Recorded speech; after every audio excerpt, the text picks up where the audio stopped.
Halo Shalom Bapak Ibu yang terkasih dalam Yesus Kristus beserta dengan kawan-kawanku semua. Kembali di program Miracle Prayer. Saya mau memberikan kesaksian hidup tentang apa yang saya dan keluarga saya alami. Beberapa bulan sebelumnya saya diizinkan Tuhan beserta keluarga saya terkena COVID-19. Awalnya di tanggal 21 kami sudah mulai mengalami gejala-gejala ya. Gejala ada, kalau suami aku gejalanya batuk, dan saya pun juga ada gejala batuk dan ada sakit kepala yang khas kayak orang ditusuk-tusuk di sini. Terus kemudian demam. Kalau saya demam cuma 1 hari saja, sedangkan suami demam suhunya 38, dan itu berlangsung dari tanggal 20 Desember 2020, dan kami ada memutuskan di tanggal 23 Desember 2020 saya dan suami melakukan tes swab antigen karena memang ada rencana kami mau mengumpulkan sanak famili kami di tanggal 25 Desember bersama-sama untuk merayakan sukacita Natal saat itu. Tanggal 23 Desember kami tes antigen, dan di situ mulai seperti goncangan jiwa mulai terjadi di tanggal 23 Desember. Saya dan suami dinyatakan reaktif positif COVID hasil swab antigen. Lalu saat itu suami saya masih mendinai bahwa itu dikarenakan kami ada batuknya. Jadi masih mendinai, masih menolak hasil tersebut. Kata dokter, ini sudah pasti ada sekitar 90% menyatakan Anda terkena positif COVID. Saya tiba-tiba langsung blank, saudara-saudaraku, Bapak Ibu terkasih. Lalu saya konsultasi dengan dokter saya, dokter THT saya di sebuah rumah sakit di daerah Cibubur ya. Itu saya telepon dokter saya, ini saya ada swab antigen dinyatakan positif COVID. Apa yang harus saya lakukan? Ibu datang hari berikutnya tanggal 24 Desember, kita dijadwalkan untuk tes swab. Lalu saya datang pagi-pagi tes swab bersama suami. Nah, karena kami berdua dinyatakan reaktif, kami langsung mengambil antisipasi, langsung membawa pakaian-pakaian untuk isolasi langsung mandiri. Jadi tanggal 24 setelah kami dites swab itu belum langsung keluar hasilnya. Saya dan suami langsung isolasi sendiri di rumah kami di daerah Jonggol. Nah, untuk diketahui bersama bahwa di rumah Jonggol ini rumahnya agak sedikit terpencil dari ke hiruk pikuk ya. Benar-benar di kota yang terpencil. Jadi treknya pun juga lumayan sulit, banyak pohon-pohon, banyak hutan, dan tetangga satu dengan yang lainnya sangat berjauhan. Jadi saya hanya sampaikan saat itu sama suami bahwa, "Pak, tetap stand by me ya. Kamu harus tetap semangat." Saat itu padahal karena dia yang lebih demam dibandingkan saya. Kalau saya lebih batuk terus. Saya hanya, Tuhan, apa sih maksudnya Tuhan nih ngasih ini? Tuhan lagi tegur saya. Saat itu saya merasa seperti orang yang pidana mau masuk ke dalam penjara. Kami lagi menunggu hukumannya. Nah, jadi pada saat itu saya nggak bisa tidur sama sekali. Saya hanya berdoa, Tuhan, menangis saja, kenapa Tuhan ini harus terjadi sama saya, sama suami, Tuhan. Lalu suami selalu menanya, nih karena kamu nih suka jalan begini begitu. Kita berantem di situ, berantem. Terus langsung saya diingetin, "Pak, jangan berantem, kita nggak bisa salah-salahan begini. Ada maksud Tuhan di balik semua ini. Mungkin dengan seperti ini, Tuhan ingin supaya kita lebih harmonis dan lebih akur. Jangan lagi menyalah-nyalakan dengan keadaan yang ada. nggak tahu virusnya dapat dari mana. Ya oke, karena di aktivitas saya tanya sama kawan-kawan yang pernah bersinggungan sama saya, mereka benar-benar negatif, tidak ada hasilnya, mereka reaktif. Lalu saya tanya saudara-saudara yang sempat bersinggungan dengan kami, mereka pun juga non reaktif. Jadi mau dapat dari mana? Kita benar-benar tidak tahu virus itu dapat dari mana ya. Oke, jadi pada saat itu tanggal 24 Desember saya tidak bisa tidur, saudara-saudariku, Bapak Ibu terkasih. Nah, di tanggal saya terus konsultasi sama dokter dan saya tanya sama dokter saya, "Dok, sudah keluar belum hasilnya?" "Belum, Bu." "Dok, keluar belum?" Jam 12 saya tanya. "Belum, Bu, Ibu tidur saja." Saya nggak bisa tidur. Saat itu saya nangis, kerjanya nangis. Tuhan, bertolong Tuhan, dalam nama Yesus supaya hasilnya negatif, semuanya salah Tuhan, semuanya salah. Sampai saya teringat peristiwa seperti ada siluet di saya. Saat itu Tuhan Yesus seperti berdoa di bawah pohon, dan Tuhan Yesus berkata, "Tuhan, Bapakku, kiranya cawan ini dapat berlalu daripadaku." Dan itu yang saya perkatakan, "Ya Bapa, tolonglah aku, kiranya cawan ini dapat berlalu daripadaku. Jangan sampai ini terjadi buat aku dan keluargaku." Karena selama ini yang kami dengar pemberitaan namanya COVID, itu ada roh maut, kemudian ada aja yang meninggal sekejap. Apalagi suamiku ada kolesterol, ada hipertensi, dan saya nggak siap untuk menerima semua itu. Lalu di tanggal 25 Desember itu saya berdoa, saya serahkan, benar-benar surrender semuanya. "Tuhan, aku serahkan Tuhan hidupku ke dalam tangan-Mu. Bila mana bisa Tuhan, yang ku mau adalah cawan ini berlalu daripadaku." Nah, di tanggal 25 Desember jam 3 pagi itu hadiah Natal buat saya dan suami, dan tak akan pernah terlupa. 25 Desember 2020 hasil dikirim by email. Baru sebentar tertidur, lalu suamiku langsung membangunkan, "Mah, bangun Mah, bangun." Kaget saya kan, perasaan baru tidur 15 menit langsung terbangun. "Kenapa?" "Kamu positif Mah." Jedeng, udah kayak petir gitu kan. Nah, terus tapi saya langsung seperti ada lega gitu, hati nggak terbeban lagi. Saat itu saya cuma mampu mengucap syukur.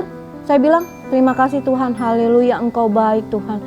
Aku percaya pertolongan-Mu ajaib buat keluargaku. Aku percaya saat ini Engkau sedang lawat dan Engkau sedang memulihkan aku dan beserta dengan keluargaku." Itu saja yang aku sampaikan. Kami ke rumah sakit lagi. Di rumah sakit yang Cibubur tadi, saya ke ruang UGD. Lalu di saat itu suami masih demam. Saya bingung, "Pak, aku ngantuk, Papa jangan sampai kenapa-napa ya." "Oke, kamu bisa nggak bawa mobil?" "Kalau nggak saya bawa mobil." "Nggak, aku bisa." "Oke." Administrasinya yang sangat panjang, lalu belum lagi ketemu sama sang dokter. Kebetulan dia adalah penderita COVID juga, mantan penderita COVID, dan dia cerita hal-hal yang membuat saya terhenyak dan shock. Ya, kalau yang namanya kena COVID, kadang-kadang sudah bagus, tahu-tahu dia masuk kamar rawat biasa, meninggal. Tahu-tahu ada juga, Bu, yang awalnya biasa-biasa saja, tiba-tiba langsung masuk ICU. Tapi ada juga yang dari rumah sakit ICU masih muda, masuk kamar biasa, sehat. Nggak berapa lama kemudian meninggal. Ngomongnya meninggal terus ya. Jadi saya langsung, "Oh Tuhan, kenapa dia kesaksiannya yang begini gitu?" Tapi Ibu ya balik lagi, tergantung imun tubuh Ibu. Oke, suamiku udah mulai gerah. "Udah Mak, ini cepet nih, kita harus masuk ke rumah isolasi." Kamar nggak dapat di rumah sakit. Saya udah cek kemana-mana. Di Wisma Atlet itu harus prosedural dari puskesmas. Lalu saya cek di rumah sakit tersebut. Saya minta sama dokter, "Dok, tolong dok, ada kamar nggak buat saya berdua?" Sama sekali nggak ada. Memang Tuhan persiapkan saya dan suami ikut arahannya Tuhan. jadi di rumah isolasi yang ditunjuk oleh perusahaannya suami. Puji Tuhan saya langsung ke sana. Saat itu suhu badan saya sama sekali tidak demam. Jadi batuknya memang ya. Oke. Saat saya masuk ke dalam kamar dan di tempat isolasi itu saya dan suami terpisah kamar. Kita tidak, walaupun pasangan suami istri tidak boleh satu. Jadi saya tidur di kamar nomor 301, kemudian suami tidur di kamar 321 ya, katakan seperti itu ya, 321. Udah, jadi saya nggak tahu keadaan suami seperti apa.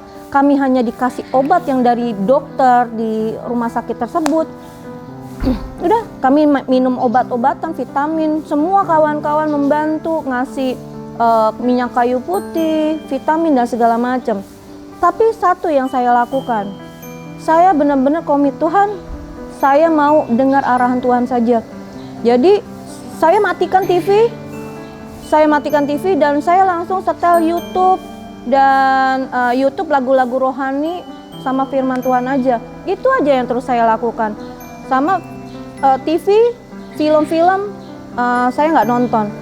Lalu entah ya kenapa seperti ada di hati saya mengalun melodi-melodi ya. Biasanya kalau kita kena sakit, apalagi sakit-sakit yang agak menyeramkan, biasanya orang akan lagunya yang melo ya, misalnya Tuhan kayak contoh kenana dan berseru pertolonganku datang darimu, peganglah tanganku jangan lepaskan, kaulah harapan dalam hidupku. Seperti itu ya biasanya. Tapi entah kenapa di dalam hatiku saya langsung nyanyi, ku menang bersama Yesus Tuhan, ku menang di dalam peperangan, ku menang atas kuasa setan, haleluya haleluya, ku menang. Jadi benar-benar saya terus terang ya Bapak Ibu, saudara-saudara, saya ini memang gerejanya bukan gereja karismatik. Saya gereja nih di salah satu GPIB di belahan Jakarta Selatan. Ya, seremonialnya seperti itu. Kalaupun lagu-lagu di badai topan dunia kan biasanya pakai organis ya. Di badai topan dunia, Tuhanlah perlindunganku. Nah, kalau saya nyanyikan di badai topan dunia, Tuhanlah perlindunganku. Jadi saya bikin ritmenya seperti itu. Jadi saya benar-benar membangkitkan roh saya. Lalu ada lagu lagi, oleh darah anak domba, oleh kesaksian kita, iblis dikalahkan, kuasanya dihancurkan oleh darah anak domba. Seperti itu.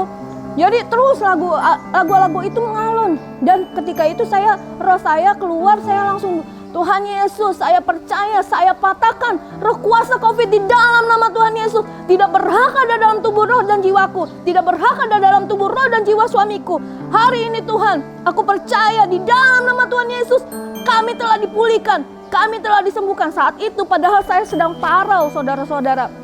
Jadi pada saat itu hari pertama, hari kedua, saya benar-benar sudah lagi masih parau ya, kayak begini masih parau. Kemudian saya tidak biarkan iblis berusaha untuk mengintimidasi saya. Nah, kebetulan saat itu saya diketemukan oleh sahabat ya. Sahabat saya mempercayakan, Eta, kamu tolong bantu saya mau bikin Zoom doa. Kamu jadi adminnya, tolong bikinin dong Zoom doa karena dia tidak ngerti buatin Zoom-nya. Ya udah, saya buatin Zoom. Apa yang saya lakukan? Dan Zoom itu diminta selalu dimulai dari jam 4 pagi sampai dengan jam 6 pagi, lalu dimulai lagi jam 7 malam sampai dengan selesai. Biasanya saya paling sukar bangun jam 4. Paling males bangun jam 4. Apalagi suruh berdoa. Itu bukan saya banget gitu kan. Nah, dengan ikut Zoom, saya menjadi admin di Zoom itu, saya pasang waker, tahu-tahu kebangun jam 3. Cek. Ah udahlah, pasang aja. Sedet, dinyalain Zoom-nya. Habis itu saya tidur lagi gitu kan, bobo cantik gitu, bobo manis. Udah, terus tahu udah denger-denger, ini ada yang orang ngomong-ngomong nih. Ngomong apa ya? Oh kaget. Oh pada doa. Ya udah saya ikutan doa. Giliran ini gimana? Padahal saya udah ketiduran, doa dalam tidur. Tahu-tahu udah ngorok gitu kan. Jadi udah tertidur gitu. Nggak tahu bangun lagi. Saya lari-larian. Saat itu saya masih lari-lari. Ya, Christina Margareta, saya bilang gitu. Tolong kamu doa dong. Bentar ya, maaf ya, saya lagi ini dulu masakin telur dulu buat suami. Karena memang saya beli kompor listrik untuk memasak setiap hari 4 telur buat suami kan. Nah, suamiku masih demam sampai mungkin saat itu sampai 7 hari lah kami di situ masih demam. Tapi saya masih lari-larian. Nah, saya baru mulai benar-benar ditangkap sama Tuhan, ditarik sama Tuhan. Luar biasa Tuhan tangkap. Dan saat itu ada firman yang saya dengar di channel YouTube ya, oleh seorang hambanya perempuan ya, itu sampaikan ibu siapa ya, ya ibu itu ya, ibu DB, dia sampaikan ke saya bahwa di firmannya itu ada tentang cerita Tuhan Yesus ada dalam perahu, dan saat itu perahunya diterjang ombak. Nah, semua orang di dalamnya panik beserta dengan murid-muridnya. Tapi Tuhan Yesus tetap tertidur. Saya mendapatkan satu rema. Saat ini kita mungkin terkena COVID, kita tidak bisa tenang, kita panik. Kita panik seolah kita udah berdoa, seolah-olah Tuhan tidur. Tuhan Yesus tidur. Lalu Tuhan Yesus bangun dan sampaikan, mengapa kamu tidak percaya? Tuhan Yesus langsung teriak, diam dan tenanglah. Saya langsung terbangkit. Oh, kata diam dan tenanglah. Mungkin kalau kita bacaannya tulis diam dan tenanglah, itu dengan cara bacaan yang biasa, diam dan tenanglah. Mungkin saat itu badai tidak akan berhenti, badai tidak akan tenang. Tapi dengan cara di situ ada kata menghardik, Yesus pun menghardik. Dia katakan diam dan tenanglah. Lalu saya teringat, oke, saya langsung ambil. Saat ini juga badai COVID dalam nama Yesus, diam dan tenanglah, diam dan tenanglah. Jadi terus saya perkatakan hal seperti itu yang membangkitkan saya. Oke, fase 7 hari berikutnya, saya harus swab yang kedua di tempat sana ya, di tempat rumah isolasi kami. Jadi saya dan suami, saat itu kondisi suami masih demam, tapi sudah mulai nggak terlalu batuk. Dia sudah tidak batuk, malah saya yang batuk. Secara fisik jauh lebih baik dia dibandingkan saya, karena saya masih parau, masih batuk. Oh ya, ada lagi yang saya lakukan. Saya teringat ada satu evangelis yang memberkati saya ketika saya nonton YouTube-nya. Evangelis yang seorang pilot ya, dia sempat agak lebih parah, nafasnya tersengal-sengal, saya lupa namanya siapa. Tapi dia malah ketika dia sakit, dia mendoakan kanan dan kirinya. Dia langsung mendoakan untuk kesembuhan orang-orang tersebut.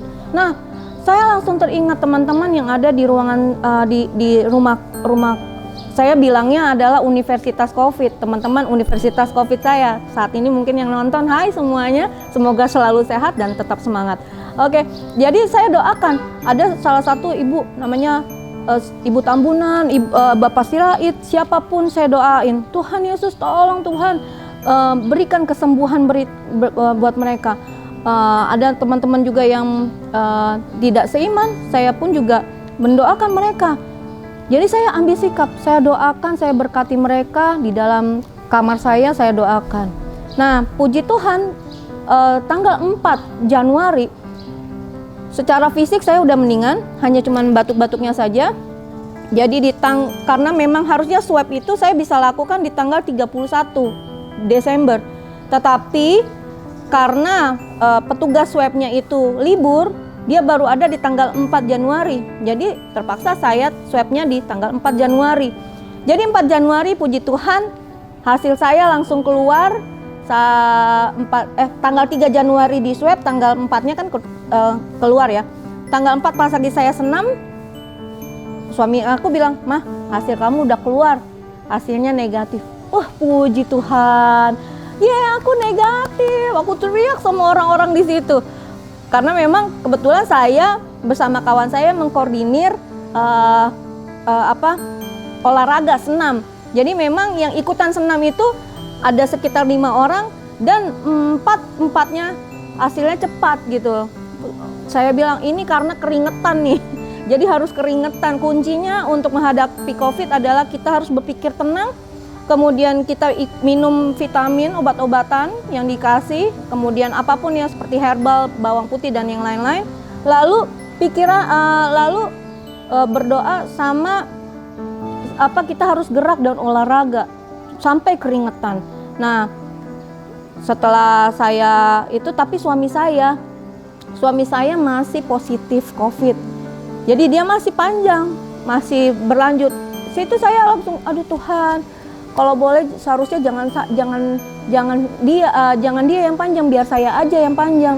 Tapi ternyata memang Tuhan punya rencana yang baik buat kehidupannya dan kehidupan saya, supaya suami saya lebih setia lagi, lebih rajin lagi baca firman Tuhan.